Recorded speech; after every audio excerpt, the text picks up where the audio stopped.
बिस्मिल्लाहिर्रहमानिर्रहीम, अस्सलाम वालेकुम। मैं हूं मोहम्मद जुनैद हलीम। नाज़रीन, उम्मीद है आप सब खैरियत से होंगे। नाज़रीन, वही हुआ जिसका डर था, जिस खदशे का इजहार हम बार बार कर रहे थे। ये जो बार बार गिरफ्तारियां हो रही थी और पाकिस्तान के साथ लिंक्स जोड़ने की कोशिश की जा रही थी। अक्टूबर नवंबर का महीना हम पहले ही आपको बता चुके थे कि खतरनाक होगा। यहाँ पे कोई फॉल्स फ्लैग ऑपरेशन हो सकता है, क्योंकि बिहार के इलेक्शन सर पे है। जीतने के लिए कोई चीज नहीं है जिसको बेचा जा सके, क्योंकि मोदी सरकार अपनी शर्मिंदगी और अपनी नाकामी को छुपाने के लिए इसका मलबा डालने की कोशिश करेंगे पाकिस्तान के ऊपर और दहशतगर्दी के ऊपर। और वही किया है मासूम भारतीयों की जानें लेकर भाजपा सरकार ने। और ऐसे में जब इन्वेस्टिगेशन चल रही है, भूटान रवाना हो चुके हैं मोदी जी और वहां पे उनकी आवभगत तो की जा रही है, लेकिन अपने अवाम को जवाब देने से वो कासिर हैं। बिल्कुल उसी तरह से जिस तरह से मई में होने वाली पाकिस्तान और भारत की जंग के अंदर वो किसी भी किस्म का जवाब देने से कासिर थे।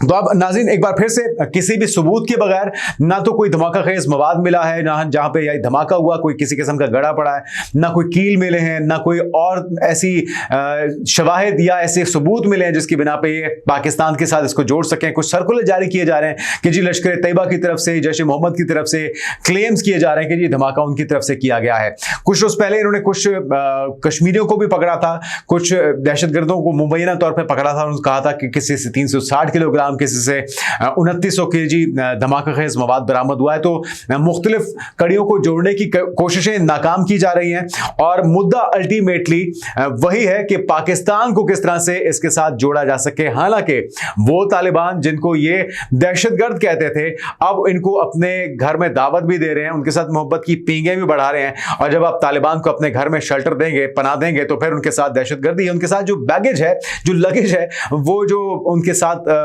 आप साथ में एक होता है ना, एक के साथ एक फ्री, तो ये तो चीजें आपको फिर उसके साथ मिलेंगी और उसका आपको सामना भी करना पड़ेगा, उसके लिए आपको तैयार भी रहना पड़ेगा। क्योंकि पाकिस्तान तो अपने माजी के तल्ख तजुर्बात से सीख चुका है और इसलिए अब वो चाहता है कि तालिबान के साथ जो अपने मामलात हैं, जो गलतियां पाकिस्तान ने माजी में की हैं, उनको ना दोहराया जाए। लेकिन भारत उन गलतियों को दोबारा से कर रहा है और अपनी आवाम का नुकसान भी कर रहा है, तो उसको इसके लिए तैयार रहना होगा। कुछ वैलिड क्वेश्चंस उठाए जा रहे हैं भारतीय आवाम की तरफ से और BBC की तरफ से, तहकीकाती इदारों की तरफ से, कि भाई टाइमलाइन क्या है। और साथ में कुछ अहम सबूत भी हैं जिसे पाकिस्तानी मीडिया अब एक्सपोज कर रहा है, इनके अपने ऑफिशियल्स की तरफ से, इनकी एजेंसीज के हाजिर सर्विस जो मुख्तलिफ ऑफिशियल्स हैं, जो अफराद हैं, वो बता रहे हैं कि ये जो टाइमलाइन है ये पहली बार नहीं हुआ। ये पठानकोट का वाकया हो, ये पहलगाम का वाकया हो, ये उड़ी अटैक हो, या इनके पार्लियामेंट में होने वाले दीगर माजी के अटैक्स हों, यहां तक कि समझौता एक्सप्रेस से लेकर अब तक, ये सारा कुछ जो हो रहा है ये बुनियादी तौर पर बीजेपी सरकार को फायदा पहुंचाने के लिए हो रहा है। और इसमें यह समझ में नहीं आ रही कि टारगेट कौन था, इसमें किसको निशाना बनाया गया है, इसमें किस चीज से निशाना बनाया गया है, कुछ भी क्लियर नहीं है। लेकिन पाकिस्तान के ऊपर जनरल बख्शी हो, अर्नब गोस्वामी के प्रोग्राम में बैठ के वो भी जहर उगलना शुरू हो चुका है बगैर किसी सबूत के। उसी तरह जिस तरह से पहलगाम में इन्होंने ड्रामा रचाया था, माहौल बनाया था गोदी मीडिया ने, तो अब इनके जो पेड कंटेंट क्रिएट करने वाले जर खरीद गुलाम हैं या इनके पालतू जो छोड़े हुए जर्नलिस्ट हैं, जो कि येलो जर्नलिज्म करने का इनको खासा हासिल है, अब ये पाकिस्तान के खिलाफ जहर उगल रहे हैं। तो एक एक करके तमाम तफसीलात आपके साथ शेयर करते हैं, फिर आपको बताते हैं कि गुज़श्ता रोज़ वाना में जनूबी वज़ीरिस्तान के अंदर हमने देखा कि अफसोसनाक वाक़या हुआ ख़ारिज की तरफ से, फितना हिंदुस्तान। ऐसे में जब भारत पाकिस्तान के खिलाफ प्रोपेगेंडा कर रहा है, ऐसे में जब अफगानिस्तान के तालिबान भारत की माँ के ऊपर पाकिस्तान में दहशतगर्दी कर रहे हैं, पाकिस्तान के मासूम शहरियों को निशाना बनाया जा रहा है और वहाँ पे 4 से 5 दहशतगर्द कहा गया था कि दाखिल हुए हैं, जिसमें से 2 को तो मार दिया गया था, लेकिन कुछ की तरफ से कहा गया था कि वहां पे पनाह ली गई है और उनको घेरे में तो लिया जा चुका है। लेकिन अब भी वहां पे क्लियरेंस ऑपरेशन जारी है, लेकिन और अभी तक ये कहा जा रहा है कि उनकी मौजूदगी की वजह से वहां पर ऑपरेशन को जारी रखा गया है। क्या तफसीलात हैं उस ऑपरेशन की, वो भी आपके साथ शेयर करते हैं और साथ में आपको भी बताएंगे कि जिस वक्त हम आपके साथ ये वीडियो रिकॉर्ड कर रहे हैं, जब तक आप ये देखेंगे तफसीलात मजीद आ चुकी होंगी। लेकिन ब्रेकिंग न्यूज हमें मौसूल हुई है, इस्लामाबाद में जुडिशल कॉम्प्लेक्स के करीब गाड़ी का सिलेंडर फटने से धमाका हुआ है। रेस्क्यू टीमें वहां पर रवाना कर दी गई हैं। अब ये सिलेंडर धमाका था या कोई दहशतगर्दी का एलिमेंट इसमें मुलविस था, ये कुछ ही देर में वाज़ेह हो जाएगा। लेकिन पाकिस्तान को बहरहाल मुसलसल पाकिस्तान का अमन तबाह करने की कोशिश की जा रही है, भारत की डायरेक्टली भी और इनडायरेक्टली अफगानिस्तान को, तालिबान को इस्तेमाल करते हुए, क्योंकि अल्टीमेटली इनका एजेंडा यह है कि अपने शिकस्त के, बदनामी के और जो हरियाणा के इंतखाबात हैं उसमें किसी तरीके से ये पाकिस्तान के खिलाफ नफरत का कार्ड इस्तेमाल करते हुए कोई कामयाबी हासिल कर लें। लेकिन इसके इम्कानात बहुत कम दिखाई देते हैं, क्योंकि पिछली बार इनकी दाल गली नहीं थी। तो इस बार लोग पहले से तैयार हैं ज़हनी तौर पे कि कोई शरारत हो सकती है। हम मुसलसल आपको इससे मुतल्लिक आगाह भी कर रहे थे। अच्छा नाज़रीन, कुछ वाकया कहां पे हुआ है, तफसीलात आपके साथ शेयर करते हैं। भारत का दारुल-हुकूमत है नई दिल्ली, जहां पे लाल किला मेट्रो स्टेशन के करीब ये धमाका हुआ है। 10 से ज्यादा अफराद इसमें हलाक हो गए हैं, कमोबेश 24 जख्मी हुए हैं। अफसोसनाक वाकया था। हम जो दुनिया से जाने वाले हैं उनके साथ हमदर्दी का इजहार करते हैं, और ये यकीनी तौर पर मासूम जानों का जाना किसी भी तौर पर, चाहे वो हमारा दुश्मन मुल्क ही क्यों ना हो, हम इस पर अफसोस का इजहार करते हैं, जो कि बाज़मीर और खुददार कौम को करना भी चाहिए, और जी शऊर लोगों को यही जेब देता है जो पाकिस्तान करता है। और सबसे पहली जो चीज होनी चाहिए, वो सवाल होना चाहिए कि सिक्योरिटी लैप्स जो हुआ है इसकी जिम्मेदारी कौन लेता है। भाजपा सरकार के होते हुए जो दर्जनों अटैक्स हो रहे हैं दहशतगर्दी के या दीगर हादसात हो रहे हैं, इस पे किसी को जवाबदेह ठहराया जाएगा। साथ में नाज़रीन, भारतीय मीडिया के मुताबिक लाल किला मेट्रो स्टेशन के गेट नंबर 1 के करीब कहा यह जा रहा है कि एक गाड़ी में धमाका हुआ, जिसके बायस 6 गाड़ियों और 3 रिक्शों में आग लग गई। अच्छा नाज़रीन, इसकी कुछ तफसीलात आपके साथ शेयर करते हैं। भारतीय मीडिया के मुताबिक लाल किला मेट्रो स्टेशन के गेट नंबर 1 के करीब एक गाड़ी बताई जाती है जिसमें यह धमाका हुआ, और इसके बाद 6 गाड़ियों और 3 रिक्शों में भी आग लग गई है। काफी तबाही के मनाजिर आसपास देखे जा सकते हैं। मुख्तलिफ विजुअल्स भी आ रही हैं, जिसमें जो मुख्तलिफ लाइव पॉडकास्ट करने वाले या व्लॉग करने वाले लोग थे, वो एकदम से चौंक जाते हैं जिस वक्त ये धमाका होता है। अच्छा, मीडिया जो प्रोपेगेंडा कर रहा है, हमेशा की तरह गोदी मीडिया ने अपना रिवायती जो हरबा था वही इस्तेमाल किया है, और धमाके की नौयत फौरी तौर पर मालूम नहीं हो सकी। आया ये सिलेंडर का धमाका है या फिर कोई तकरीबी कार्रवाई है, ना ही इस हवाले से कोई हतमी रिपोर्ट सामने आई। मगर भारतीय मीडिया ने हमेशा की तरह सीधा इल्जाम मुसलमानों और पाकिस्तान पर डालना शुरू कर दिया है। तो ये डायरेक्शंस इनको पहले से दी जा चुकी होती हैं कि आपने माइंड मेकिंग कैसे करनी है, तीली कैसे लगानी है, और किस तरह से आपने शोशा छोड़ना है पाकिस्तान के खिलाफ। जिस तरह ये जनरल बख्शी जैसे लोग हैं या अर्नब गोस्वामी जैसे लोग होते हैं, ये बुनियादी तौर पर इनका काम यही होता है कि लोगों की माइंड मेकिंग करते हैं, उनके दिमाग में डाल देते हैं कि भाई एक एलिमेंट आपने मुसलमानों वाला या पाकिस्तान वाला छोड़ना ही छोड़ना है, और उसके बाद कड़ियां फिर मिला ली जाती हैं। लेकिन अभी तक कुछ भी जाए वकुआ है, जो जाए हादसा है, वहां पे कुछ भी शवाहिद किसी किस्म के बारूद के, गढ़े के, कीलों के, तारों के, कुछ भी ये ढूंढने से कासिर हैं। अच्छा नाज़रीन, बीबीसी की तरफ से कुछ वैलिड सवालात उठाए जा रहे हैं। वो सवालात बहुत अहमियत के हामिल हैं। वो कहते हैं ये धमाका शाम तकरीबन 7 बजे के लगभग हुआ है, और इब्तदाई तौर पर धमाके की नौयत के बारे में कुछ नहीं पता चल सका। धमाका हुआ कैसे? सबसे पहला सवाल बुनियादी तौर पे तो यही है। तो गाड़ी में कोई धमाका खेज मवाद या पहले से बॉम्ब नस्ब था, इस बारे में कुछ नहीं बताया गया। गाड़ी का फ्यूल टैंक या सीएनजी टैंक फटा है, जिसने दूसरी गाड़ियों को भी लपेट में ले लिया। इस बारे में मालूमात आहिस्ता आहिस्ता मिल रही है, लेकिन अभी तक कुछ भी नहीं बताया जा रहा। और मोदी हुकूमत गोदी मीडिया के इस्लाम और पाकिस्तान के खिलाफ स्क्रिप्ट की एक झूठी लाइन को बार बार उड़ाती चली जा रही है। और क्या ये दहशतगर्दाना हमला था? अगर ये दहशतगर्दी का हमला था तो फिर इसमें निशाना कौन था? क्या इसमें सिक्योरिटी फोर्सेज निशाना थी?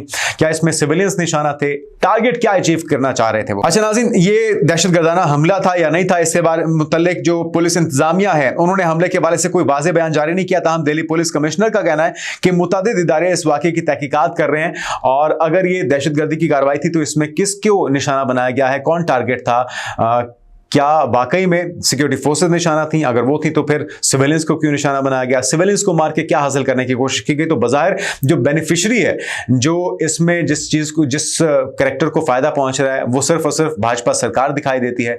उन्हें सिंपथीज मिलना या उनके लिए जवाब पैदा करना कि पाकिस्तान के ऊपर आपने धावा बोलना है एक और फॉल्स ऑपरेशन करके, इसके अलावा और कोई मंतक, कोई वजह इसकी दिखाई नहीं देती। अच्छा, गाड़ी का मालिक कौन है, ये भी सवाल पूछा है बीबीसी ने।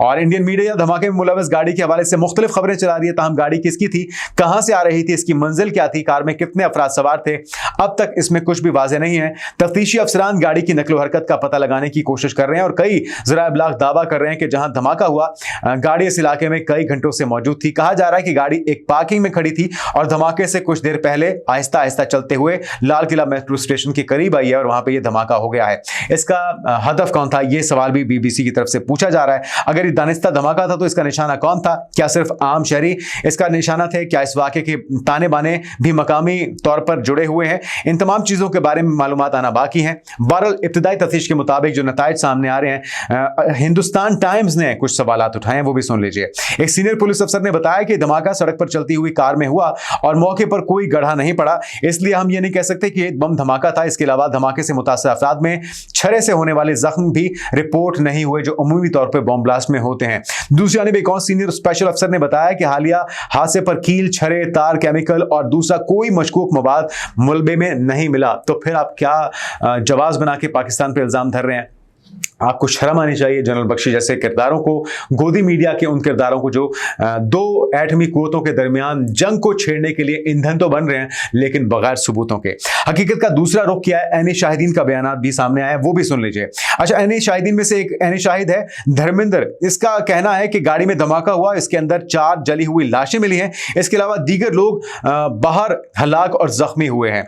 इसके अलावा एनी शाहिदीन एक और वो ये भी कहता है कि गाड़ी सफेद रंग की मारुति थी जिसकी नंबर प्लेट हरियाणा की थी, जबकि वजीर दाखिला अमित शाह और गोदी मीडिया इसे हुंडई i20 करार दे रहे हैं। तो बयानात में तजाद है, एनी शाहिदीन कुछ और कह रहे हैं, अमित शाह कुछ और कह रहे हैं। तो एनी शाहिदीन ने दावा किया कि गाड़ी के मालिक का नाम नदीम था, जबकि सोशल मीडिया ट्रोल्स ने इसे सलमान और गोदी मीडिया इसे तारिक बता रहा है। तो ये मुख्तलिफ स्क्रिप्ट्स हैं जिसे जोड़कर अल्टीमेटली इन्होंने इसी नतीजे पे पहुंचना है कि जी ये पाकिस्तान ने करवाया, कि जबकि पाकिस्तान के अंदर अभी भी दहशतगर्दी के वाकयात हो रहे हैं। जिस वक्त हम आपको ये खबर दे रहे हैं, एक धमाका इस्लामाबाद में हुआ है और गुज़िश्ता रोज से अब तक वाना के अंदर क्लियरेंस ऑपरेशन चल रहा है, दहशतगर्द वहां पे दाखिल हुए और वहां पे उन्होंने कहा यह है कि अब भी पनाह ली हुई है, जिनको मारने के लिए, जिनको वहां से ठिकाने लगाने के लिए इस वक्त भी सिक्योरिटी फोर्सेस मसरूफ अमल हैं। लेकिन हम इस तरह से वो प्रोपेगेंडा नहीं करते, हम सबूतों के साथ बात करते हैं। जहां पे अफगानिस्तान मुलव्वस होता है उसकी बात की जाती है, सबूत रखे जाते हैं, और जहां पे हिंदुस्तान की इन्वॉल्वमेंट होती है, फंडिंग होती है, उसका भी सबूत देते हैं और फिर बात करते हैं। भारत की तरह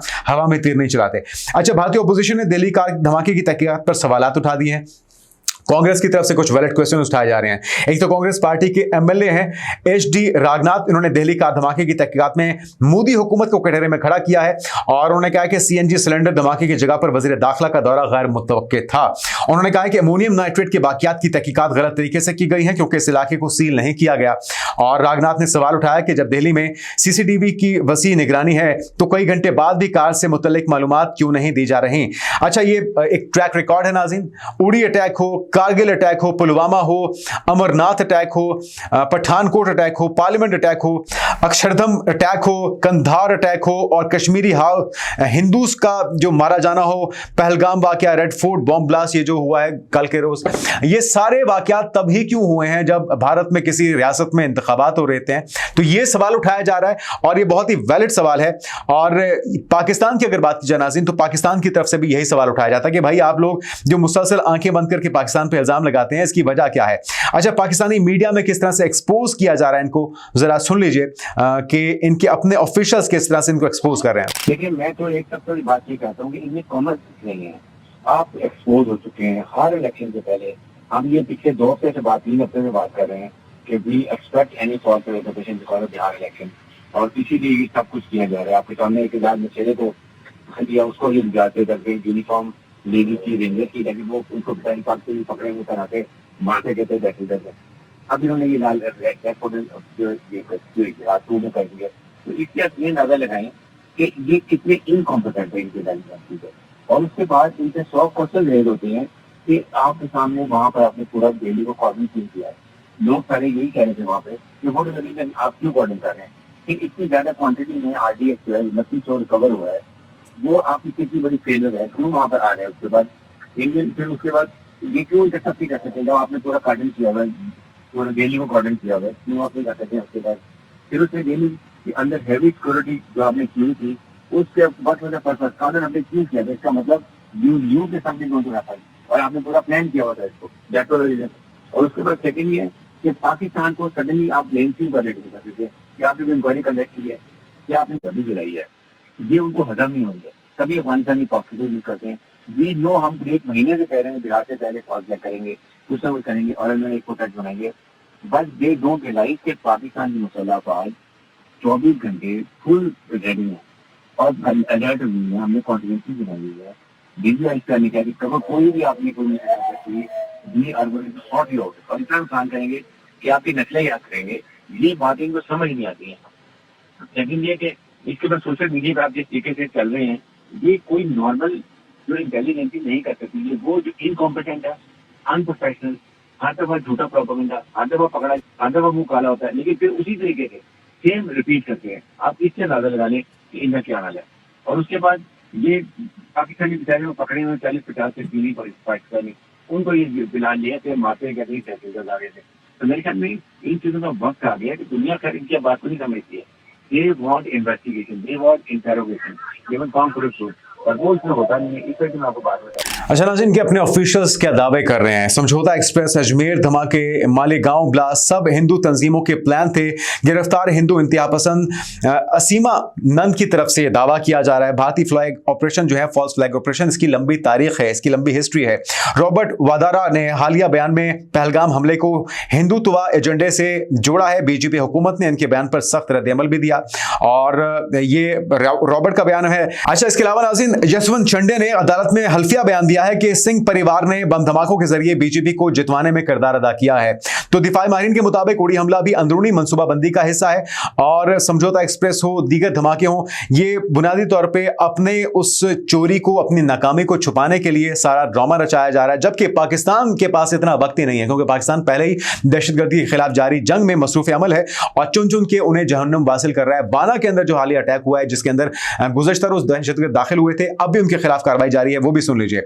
पाकिस्तानी फौज के शोबा ताल्लुकात आमा का कहना है, ISPR का कि 10 नवंबर को एक घिनौनी और बुज़दिलाना दहशतगर्दी की कार्रवाई में शिद्दत पसंदों ने जनूबी वज़ीरिस्तान के कैडेट कॉलेज वाना पर हमला किया और साथ में कहा गया है कि हमलावरों ने अंदर आने की कोशिश की, ताहम उनको मज़मूम मज़ाहिम में नाकामी मिली है और अपनी मायूसी में धमाका खेज मवाद से भरी गाड़ी को मेन गेट पर उन्होंने टकराया, जिसके नतीजे में मेन गेट मुनहदिम हुआ और मलिका इंफ्रास्ट्रक्चर को भी इससे नुकसान पहुंचा है। साथ में फौजियों ने दरअंदाजों को दुरुस्तगी के साथ मशगूल किया, जिससे 2 शिद्दत पसंद हलाक हुए। ताहम 3 दहशतगर्द शिद्दत पसंद जो है कॉलेज के अहाते में दाखिल होने में कामयाब हुए, जिन्हें कॉलेज के इंतजामी ब्लॉक में घेरा गया है।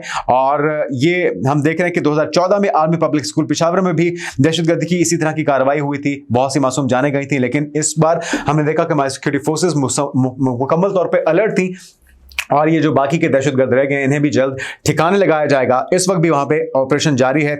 ISPR ने खबरदार किया है कि पाकिस्तान अफगानिस्तान में मौजूद शिद्दत पसंदों और उनकी क़यादत के खिलाफ जवाब देने का हक महफूज रखता है। तो चाहे दहशतगर्द डायरेक्टली अफगानिस्तान के हों या भारतीय स्पॉन्सर्ड दहशतगर्द हों, फितना अल ख्वारिज हो, फितना अल हिंदुस्तान हो, उनका अंजाम वही होगा जो कि इन दहशतगर्दों का किया गया है, जो कि बाना में दाखिल हुए थे। बहरहाल भारत के हर इकदाम के ऊपर हमारी ही नजर नहीं है, पूरी दुनिया का मीडिया भी सवाल उठा रहा है और भारत के अंदर भी समझ बूझ रखने वाले लोग सवाल उठा रहे हैं कि भाई सबूत कहां पर है। पाकिस्तान पर इल्जाम धरने का तरीका तो पुराना है, लेकिन इस बार वो दाल लगता है गलने वाली नहीं है। आने वाले दिनों की पेशरफ से आपको आगाह करते रहेंगे। अपना ख्याल रखिएगा। अल्लाह हाफिज।